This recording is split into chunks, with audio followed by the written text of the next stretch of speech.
Sir, ನಿಮಗೆ ವಿಷಯ ಗೊತ್ತಿದೆ ಆಲ್ರೆಡಿ. ಈಗ ದರ್ಶನ್ ಅವರು ಜೈಲಲ್ಲಿರುವಾಗ ನನಗೆ ವಿಷ ಕೊಟ್ಬಿಡಿ, ನಾನು ಇಲ್ಲಿ ಬದುಕೋಕ್ಕಾಗ್ತಿಲ್ಲ, 1 ವಾರ ಆಯಿತು ನಾನು ಬಿಸಿಲು ನೋಡಿ, ನನಗೆ ಇಲ್ಲಿರ್ತಕ್ಕಂಥ ಏನು ಟ್ರೀಟ್ಮೆಂಟ್ ಇದೆಯೋ ಇದನ್ನು ನನ್ನ ಕೈಲಿ ಸಹಿಸೋಕ್ಕಾಗ್ತಿಲ್ಲ, ಈ ಥರ ಜೀವನ ಮಾಡೋಕ್ಕಾಗ್ತಿಲ್ಲ ಅಂತ ಹೇಳ್ತಾರೆ. ಸೊ ಇಷ್ಟು ಕಠಿಣವಾಗಿರುತ್ತಾ ಜೈಲು ವಾಸ ಅಂತ ಅಂದರೆ ಹೇಗಿರುತ್ತೆ ಸರ್? ನೋಡಿ, ಕಠಿಣವಾಗಿ ಅಂತ ಹೇಳಿದ್ರೆ ಈ ಹಿಂದೆ ಒಂದು ಕೇಸ್ ಆಗಿತ್ತು ಇವ್ರ ಮೇಲೆ. ಅದು ಇವರು ಕೂತ್ಕೊಂಡು ಒಂದು ಸಿಗರೇಟ್ ಸ್ಮೋಕ್ ಮಾಡ್ತಾ ಇರೋದು ಮತ್ತು ಒಂದು ಕಾಫಿ ಮಗ್ ಇಟ್ಕೊಂಡಿರೋದು, ಆ ಒಂದು ಫೋಟೋ ವೈರಲ್ ಮಾಡಿ ಅದೊಂದು ದೊಡ್ಡ ಇಶ್ಯೂ ಆಗಿತ್ತು, ಅದೊಂದು ಕೇಸ್ ಆಗಿತ್ತು. ಸೊ ಆದ್ದರಿಂದ ಸುಪ್ರೀಂ ಕೋರ್ಟು ಇವ್ರದ್ದು ಬೇಲು ರಿಜೆಕ್ಟ್ ಮಾಡಬೇಕಾಗಿರೋ ಸಂದರ್ಭದಲ್ಲಿ ಗೈಡ್ಲೈನ್ಸ್ ಇಶ್ಯೂ ಮಾಡಿತ್ತು. ಇವ್ರಿಗೆ ಯಾವುದೇ ರೀತಿಯಾದ ಐಷಾರಾಮಿ ಬದುಕನ್ನು ಕೊಡಬಾರ್ದು.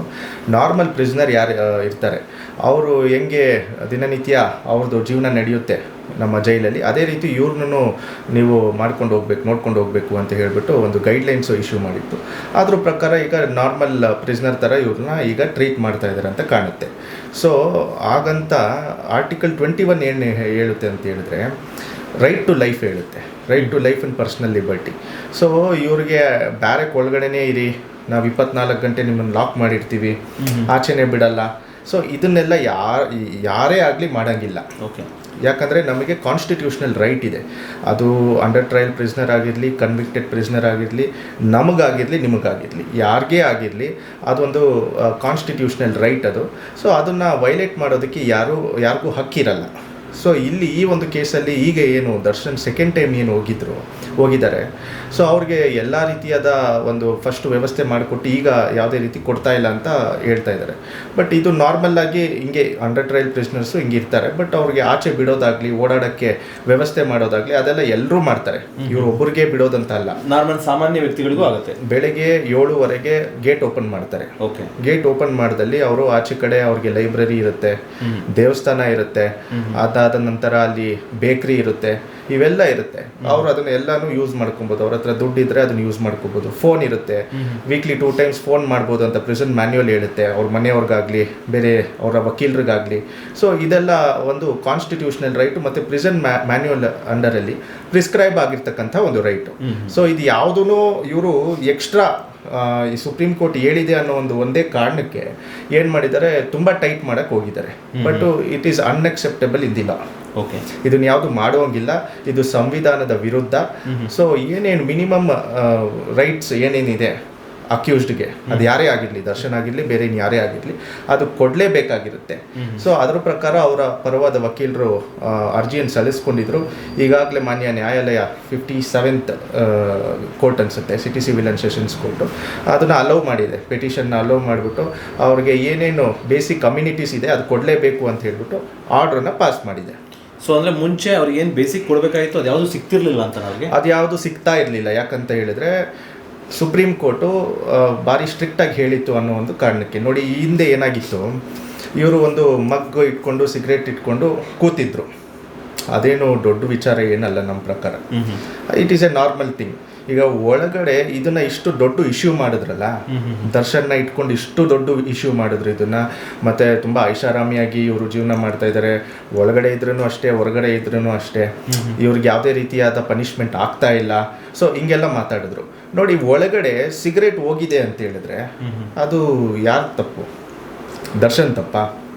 ಸಿಗರೇಟ್ ಒಳಗಡೆ ಹೆಂಗೆ ಹೋಯ್ತು? ಇದು ಒಂದು ಬೇಸಿಕ್ ಪ್ರಶ್ನೆ. ಇದು ಒಳಗಡೆ ಸಿಗರೇಟ್ ಹೆಂಗೆ ಹೋಗುತ್ತೆ, ಯಾರನ್ನ ಮೀರಿ ಹೋಗ್ಬೇಕು, ಅದೆಲ್ಲ ಚೆಕ್ಕಿಂಗ್ ಇರ್ತದಲ್ಲ. ಯಾರನ್ನ ಮೀರಿ ಹೋಯ್ತು, ಅದು ಯಾರಿಗೂ ಗೊತ್ತಿಲ್ಲದೆ ಹೋಯ್ತಾ ಒಳಗಡೆ? ಮಗ್ಗು ಅದು ಯಾವ ಪೊಲೀಸವ್ರಿಗೂ ಗೊತ್ತಿಲ್ಲದೆ ಹೋಯ್ತಾ ಒಳಗಡೆ? ಕಾಫಿ ಹೆಂಗೆ ಬಂತು ಒಳಗಡೆ? ಸೊ ಇದೆಲ್ಲ ಅವ್ರಿಗೆ ಗೊತ್ತಿದ್ದೇ ನಡೆದಿದೆ. It is a failure of the prison authority. ಇದನ್ನು ದರ್ಶನ್ ಮೇಲೆ ಎತ್ತಿಟ್ಟು ಅವ್ರಿಗೆ ಒಂದು ಇನ್ನೂ ಸ್ಟ್ರಿಕ್ಟ್ ಮಾಡಿ ಅವ್ರಿಗೆ ಟಾರ್ಚರ್ ಕೊಡುವಂಥ ವಿಚಾರ ಆಗಿದೆ ಈಗ. ಸೊ ಅದನ್ನು ಆಗಬಾರ್ದು. ಬೇಸಿಕ್ ಕಮ್ಯುನಿಟೀಸ್ ಏನೇನು ಪ್ರಿಸನ್ ಮ್ಯಾನ್ಯುವಲ್ ಅಂಡರಲ್ಲಿ ಪ್ರಿಸ್ಕ್ರೈಬ್ ಆಗಿದೆ ಮತ್ತು ನಮ್ಮ ಕಾನ್ಸ್ಟಿಟ್ಯೂಷನ್ ಅಂಡರಲ್ಲಿ ಏನೇನು ಬೇಸಿಕ್ ರೈಟ್ ಇದೆ ಅದನ್ನೆಲ್ಲ ಕೊಡಬೇಕಾಗಿರುತ್ತೆ ಸರ್. ಅಂದರೆ ಬೇಸಿಕ್ ರೈಟ್ಸ್ ಅಂದರೆ ಯಾವ್ಯಾವ ಸರ್? ಈಗ ಅವರು ಒಂದು ಬ್ಯಾರಿಗೇಟ್ ಇರುತ್ತೆ, ಸೊ ಆ ಬ್ಯಾರಿಗೇಟ್ ಒಳಗಡೆ ಇರ್ತಾರೆ, ಬಟ್ ಅದು ಬಿಟ್ಟು ಹೊರಗಡೆ ಬರ್ಬೋದಾ? ಹಿಂಗೆ ಓಡಾಡೋಕ್ಕೆ, ಮತ್ತು ನೀವು ಹೇಳಿದ್ರೆ ಬೇಕರಿಲಿ ತಿನ್ಕೋಬೋದು ಮತ್ತು ಓಡಾಡ್ಬೋದು. ಸೊ ಈ ಥರದ್ದೆಲ್ಲ ಬೇಸಿಕ್ ಎಲ್ರಿಗೂ ಸಿಗುತ್ತೆ, ನಾರ್ಮಲ್ ಸಾಮಾನ್ಯ ವ್ಯಕ್ತಿಗಳಿಗೂ ಸಿಗುತ್ತೆ? ಎಲ್ರಿಗೂ ಸಿಗುತ್ತೆ. ಓಕೆ, ಬೆಳಿಗ್ಗೆ 7:30 ಪ್ರಿಸ್ಕ್ರೈಬ್ ಟೈಮಿಂಗ್ ಇರುತ್ತೆ. ರಾತ್ರಿ ಇಷ್ಟು ಗಂಟೆಗೆ ಮಲ್ಕೋಬೇಕಂತ ಇರುತ್ತೆ, ಬೆಳಿಗ್ಗೆ ಇಷ್ಟು ಗಂಟೆಗೆ ಎದ್ದೇಳಬೇಕಂತ ಇರುತ್ತೆ. ಬೆಳಿಗ್ಗೆ ಎದ್ದಿದ ತಕ್ಷಣ ಬ್ಯಾರಕ್ ಓಪನ್ ಮಾಡಿ ಬಿಡ್ತಾರೆ. ಓಕೆ, ಈ ತೀರಾ ತುಂಬ ಒಂದು ಅಫೆನ್ಸ್ ಮಾಡಿ ತುಂಬಾ ಯಾವುದೋ ಒಂದು ದೇಶದ್ರೋಹ ಕೆಲಸ ಮಾಡಿದರೆ ಅದನ್ನು ಒಂದು ಇದರಲ್ಲಿ ಒಂದು ಖಾಲಿ ರೂಮಲ್ಲಿ ಇಟ್ಬಿಟ್ಟು ಕನ್ಫೈನ್ ಮಾಡಿಬಿಡ್ತಾರೆ. ಓಕೆ, ಅವ್ರನ್ನ ತೆಗೆಯೋದೇ ಇಲ್ಲ ಯಾವುದೇ ಕಾರಣಕ್ಕೂ. ಅದು ಒಂದು ಬಿಟ್ಟು ಈ ಎಲ್ಲ ಪ್ರಿಸ್ನರ್ಸ್ಗೂ, ನಾರ್ಮಲ್ ಪ್ರಿಸ್ನರ್ಸ್ಗೆ ಬೆಳಿಗ್ಗೆ 7ರಿಂದ 7:15 ಪ್ರಿಸನ್ ಒಂದು ಗೇಟ್ ಏನಿದೆ, ಬ್ಯಾರಕ್ ಗೇಟ್ ಓಪನ್ ಮಾಡಿ ಬಿಡ್ತಾರೆ. ಅವರು ಅಲ್ಲಿ ದೇವಸ್ಥಾನ ಇರುತ್ತೆ, ಚರ್ಚ್ ಇರುತ್ತೆ, ಮಸೀದಿ ಇರುತ್ತೆ, ಎಲ್ಲನೂ ಹೋಗ್ಬೇಕು, ಹೋಗ್ಬೋದು. ಮತ್ತು ಲೈಬ್ರರಿ ಇರುತ್ತೆ, ಲೈಬ್ರರಿಯಲ್ಲಿ ಹೋಗಿ ಓದ್ಕೋಬೋದು. ಅಲ್ಲೇ ನಾನು ನಿಮ್ಗೆ ಹೇಳ್ದಂಗೆ ಇದು ಇರುತ್ತೆ, ಟಿವಿ ಅವ್ರ ರೂಮಲ್ಲೇ ಇರುತ್ತೆ. ಅದರಲ್ಲಿ ಪ್ರಿಸ್ಕ್ರೈಬ್ಡ್ ಚಾನೆಲ್ಸ್ ಮಾತ್ರ ಇರುತ್ತೆ, ಅವ್ರು ಕೇಳೋ ಚಾನೆಲ್ಸ್ ಕೊಡಲ್ಲ. ಈ DD ಚಂದನ ಅಂಥದ್ದು ಅಥವಾ ಅವ್ರಿಗೆ ಯಾವುದು ಒಂದು ಮಾಹಿತಿ ನ್ಯೂಸ್ ಏನು ಬೇಕಾಗುತ್ತೆ ಆ ಒಂದು ನ್ಯೂಸ್ ಚಾನೆಲ್ಸ್ ಮಾತ್ರ ಇರುತ್ತೆ. ಅದು ಬಿಟ್ಟು ಬೇರೆ ಯಾರು ಅವ್ರು ಕೇಳೋ ಥರ ಮೂವಿ ಅದು ಯಾವುದು ಕೊಡಲ್ಲ. ಸೊ ಈ ಥರ ಇರುತ್ತೆ ಸರ್. ಸೊ ಅಂದರೆ ಇವಾಗ ಪರಿಸ್ಥಿತಿನಿಗೆ ಇವರು ಈ ರೀತಿ ಬೇಡ್ಕೊಂಡಿದ್ದಾರೆ ಅಂದರೆ ಈಗ ಏನು ಕೊಡಬೇಕಾಗಿತ್ತು ಇದು ಯಾವುದೋ ಅವ್ರಿಗೆ ಸಿಕ್ಕಿಲ್ಲ ಅಂತಲೇ ಅರ್ಥನಾಗಿದೆ. ಹೌದು, ಈ ಹಿಂದೆ ಯಾವುದೂ ಸಿಗ್ತಾ ಇರಲಿಲ್ಲ, ಫುಲ್ಲು ಸ್ಟ್ರಿಕ್ಟ್ ಮಾಡಿ ಇವರು ಒಂದು ಬ್ಯಾರಕ್ಕಲ್ಲಿ ಹಾಕಿ ಲಾಕ್ ಮಾಡಿರ್ತಾರೆ. ಸೊ ಆದ್ದರಿಂದ ಅವರು ಆ ಥರ ಕೇಳ್ಕೊಂಡಿರ್ತಾರೆ.